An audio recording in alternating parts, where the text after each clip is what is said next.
Hello दोस्तों, स्वागत है आप सभी का pro wave x Elliot wave academy में। दोस्तों, आज हम फिर से निफ्टी के बारे में पढ़ने जा रहे हैं, लेकिन शुरू करने से पहले ये एक डिस्क्लेमर।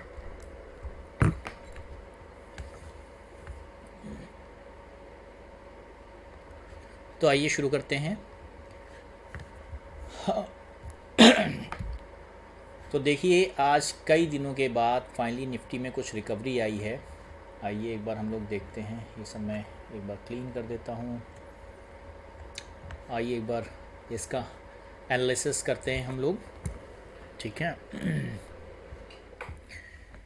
देखिए।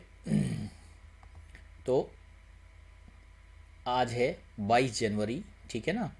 लगभग 12 दिन के बाद, अगर आपने मेरे पुराने वीडियोस देखे हो तो मैंने बोला था कि यहाँ पर जो हम लोग काउंट कर रहे थे, यहाँ पर हम लोग ए बी सी काउंट कर रहे थे। यानी हमने उसको पॉइंट ज़ीरो माना था, ये ए माना था, ये बी माना था, और ये वाला पॉइंट मतलब यहाँ पर जो है जो डाउनफॉल आ रहा था उसे सी माना था। ठीक है ना, उस समय डाउनफॉल कंप्लीट नहीं हुआ था।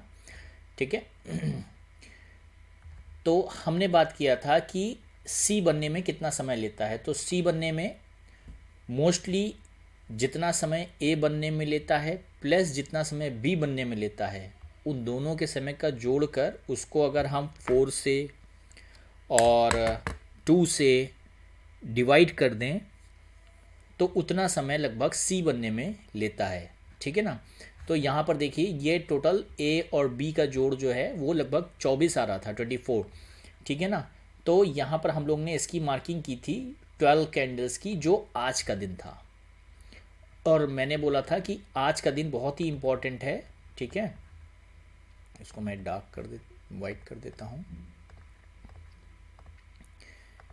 ठीक है, तो मैंने बोला था आज का दिन बहुत ही ज़्यादा इम्पोर्टेंट है। आज कुछ देखने को मिल सकता है। तो देखिए, आज मार्केट नीचे जो है, कल एक डोजी टाइप का स्ट्रक्चर बनाकर आज देखिए थोड़ा सा अप हुआ है, लेकिन ओवरऑल अगर देखें तो मार्केट ने रेड कैंडल के साथ ही क्लोजिंग दी है। इसे बहुत अच्छा नहीं मानते, बट फिर भी कुछ रिकवरी आज मार्केट में आई है। ठीक है ना। तो आइए आज हम इसी को अब आगे देखते हैं कि मार्केट अब किधर जा सकता है। ठीक है ना। तो पहले देखते हैं कि हमारा जो सी का डाउनफॉल आया है, तो इम्पोर्टेंट लो से इम्पोर्टेंट हाई तक कितने परसेंट पर आया है। तो अगर आपको याद हो, मैंने अपने पुराने क्लासेस में बता रखा है कि जो मोस्ट इम्पॉर्टेंट रेशियोज़ हैं 38.2%, 50%, 61.8%, 100%, ये सब मोस्ट इम्पॉर्टेंट, 81.2%, 111%, ये सब इम्पॉर्टेंट रेशियोज़ काउंट किए जाते हैं। तो यहाँ पर अगर देखें तो ये हमारा इम्पॉर्टेंट लो हो गया और ये हमारा इम्पॉर्टेंट हाई हो गया। तो अगर हम इम्पॉर्टेंट लो से इम्पॉर्टेंट हाई का देखें तो लगभग 61.8% पर आकर निफ्टी ने कुछ रिवर्सल लिया है। ठीक है।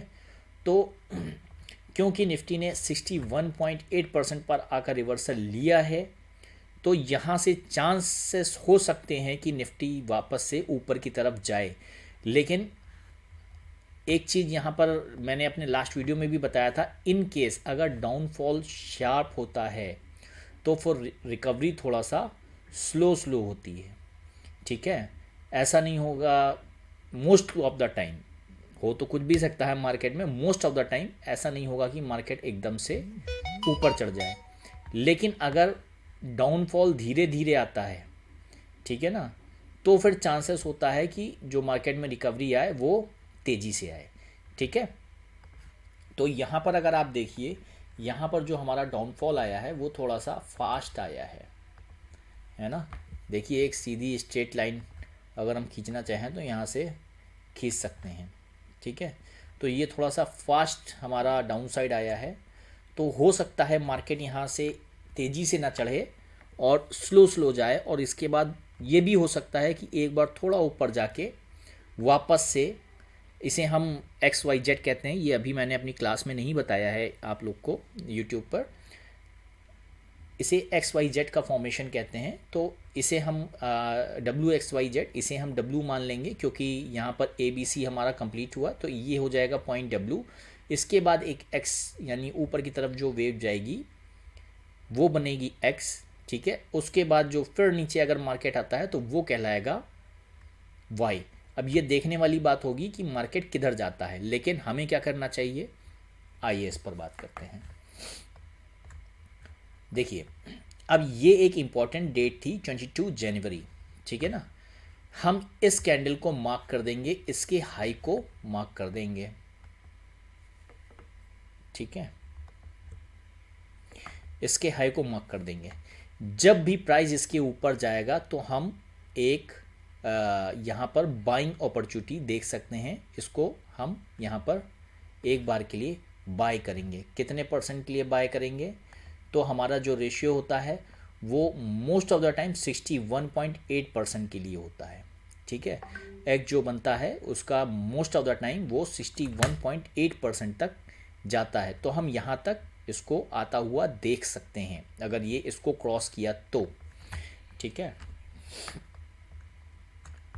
लेकिन स्लो स्लो हो सकता है, यहाँ पर मैं किसी को भी मतलब ऐसे केस में हम लोग ऑप्शन बाइंग नहीं करते मोस्ट ऑफ द टाइम, ठीक है। ये मेरा कोई रिकमेंडेशन नहीं है क्योंकि मैं सेबी रजिस्टर्ड एडवाइज़र नहीं हूँ, इसलिए मैं कोई रिकमेंडेशन नहीं दे रहा हूँ, लेकिन बस मैं एक आपको बताने के पर्पज़ से बोल रहा हूँ कि ऐसे केस में हम यहाँ पर बाइंग, जैसे बहुत से लोग कॉल बाई करते हैं, उसका रिकमेंडेशन कम देते हैं क्योंकि हो सकता है मार्केट तेज़ी से ऊपर ना जाए तो उसमें थीटा डीके वगैरह हो सकता है, उसके चांसेस होते हैं, ठीक है ना। तो क्योंकि हमें मोमेंटम कम मिलेगा। हाँ, लेकिन जो लोग अगर इंट्राडे ट्रेड कर रहे हैं वो कर सकते हैं, मतलब अगर करना चाहें तो उनके लिए ठीक है वो, क्योंकि वो केवल मार्केट के बूस्ट के टाइम पर लेकर बाई करके और उसके बाद कट जाते हैं, तो उनके लिए ठीक है। लेकिन अगर आप होल्डिंग पर्पज़ से बोलें तो मैं इसको मतलब रिकमेंड नहीं करता हूँ। ऐसे सिनेरियो में हम लोग इस तरह से ट्रेड नहीं करते हैं, ठीक है। अब आइए एक बार हम इसको थोड़े से छोटे टाइम फ्रेम पर पढ़ते हैं, 75 मेगा टाइम फ्रेम पर। अगर आपको याद हो मैंने नहीं, शायद ये अभी नहीं बताया, चलिए मैं आपको बताऊंगा कि हम किस टाइम फ्रेम से किस टाइम फ्रेम पर जाते हैं। बेसिकली हम लोग एक बड़ा टाइम फ्रेम लेते हैं, अगर वहाँ पर हमें कुछ कंफर्मेशन मिल रहा होता है तो छोटे टाइम फ्रेम पर हम ट्रेड एग्जीक्यूट करते हैं, ठीक है। जैसे हमने बड़े टाइम फ्रेम पर देखा कि यहाँ पर मार्केट ने थोड़ा सा एक ट्रेंड रिवर्सल पैटर्न यहाँ पर बनाया है, ठीक है ना। यहाँ पर डोजी बना के मार्केट ने इसके ऊपर गया था, ठीक है ना। अब अगर इसका हाई तोड़ता है, इसका हाई को क्रॉस करता है तो ये हमारा कंफर्मेशन कैंडल होगा, ठीक है। ये जब मैं कैंडल स्टिक्स पढ़ाऊँगा तब मैं आपको ये बताऊँगा। तो जब ये कैंडल जब ये कंफर्मेशन आ जाएगा उसके बाद ही हम ट्रेड में इंटर करेंगे, ठीक है ना। क्यों, क्योंकि ये रेशियो से, अब देखिए यहाँ पर कितने सारे सिग्नल हमें मिल रहे हैं। एक तो ये 61.8% के रेशियो से रिवर्ट हुआ है, ठीक है। आज हमारी डेट 22 जनवरी थी, सेम इसी डेट में हमें थोड़ा सा रिवर्सल यहाँ पे देखने को मिला है, ठीक है। तो ये डेट ऑलरेडी बहुत क्रूशियल बन जाती है हमारे आगे के ट्रेंड्स के लिए। अगर मार्केट इसको क्रॉस जब तक नहीं करेगा तब तक ये पॉजिटिव नहीं जा पाएगा, तो इसलिए ये कैंडल बहुत ही ज़रूरी है, चाहे आप डोजी के बाद पहली कैंडल के हिसाब से देखें और चाहे आप डेट टाइम के हिसाब से देखें। मैं टाइम के हिसाब से देखना ज़्यादा प्रेफर करूँगा, तो ये एक बहुत ही इंपॉर्टेंट कैंडल है, ठीक है ना। अब हम छोटे टाइम फ्रेम पर देखें तो छोटे टाइम फ्रेम पे हमें क्या पैटर्न यहाँ देखने को मिल रहा है। देखिए, आज इसने छोटे टाइम फ्रेम पर अगर मैं बात करूँ,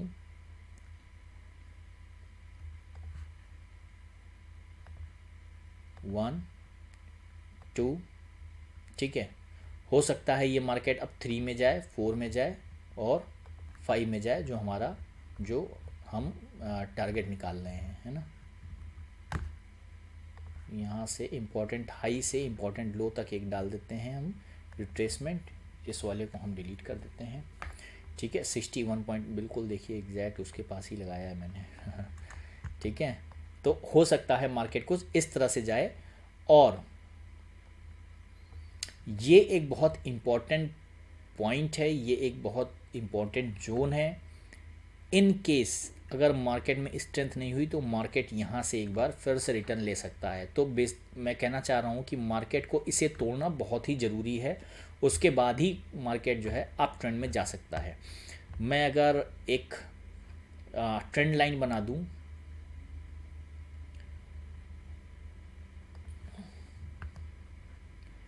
पॉइंट ज़ीरो से पॉइंट बी की और इसको ए पर डालूं,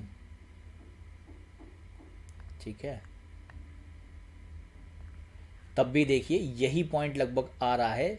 अब देखिए यहाँ पर एक ख़ास बात ध्यान दीजिएगा कि हमारा जो लाइन आ रही है, ठीक है, जो रेजिस्टेंस आ रहा है वो थोड़ा सा हमारी लाइन हमारी थोड़ी सी नीचे है और जो 61.8% का रेशियो है वो थोड़ा सा ऊपर है। तो हो सकता है यहाँ पर थोड़ा सा ऊपर जाकर मार्केट इसको टच करके और फिर से नीचे आ जाए। इसे हम ओवरलैपिंग कहते हैं। अगर सिंगल कैंडल की है तो उसे अवॉइड करना होता है, ठीक है ना। तो ये था हमारा जो मुझे लग रहा है कि इस तरह से मार्केट कुछ चल सकता है आगे के मूव के लिए, ठीक है ना। तो हम इस चीज़ को थोड़ा सा ध्यान में रखेंगे, देखते हैं बाकी मार्केट कहाँ जाता है। तो अभी फ़िलहाल के लिए ये पॉइंट बहुत ही क्रूशियल है। एक बार इसको जब क्रॉस करता है तो फिर हम इसका ये वाला मूव इतना देखने के लिए तैयार रहेंगे। उसके बाद हम देखेंगे कि अगर मार्केट इस लाइन के ऊपर भी जाके क्लोज करता है और उसके ऊपर अगले दिन थोड़ा सा सस्टेन करता है तो फिर हम कह सकते हैं कि मार्केट बुल ट्रेंड में या दोबारा से हमारे बुलिश ट्रेंड में जा सकता है, ठीक है। लेकिन जब तक नहीं जा रहा है तब तक तो फिर मार्केट में अनसर्टेनिटी बनी ही हुई है, ठीक है। तो अभी के लिए सिर्फ इतना ही रखते हैं, बाकी देखते हैं मार्केट आगे किधर की तरफ जाएगा, ठीक है। आज के लिए इतना ही। Thank you.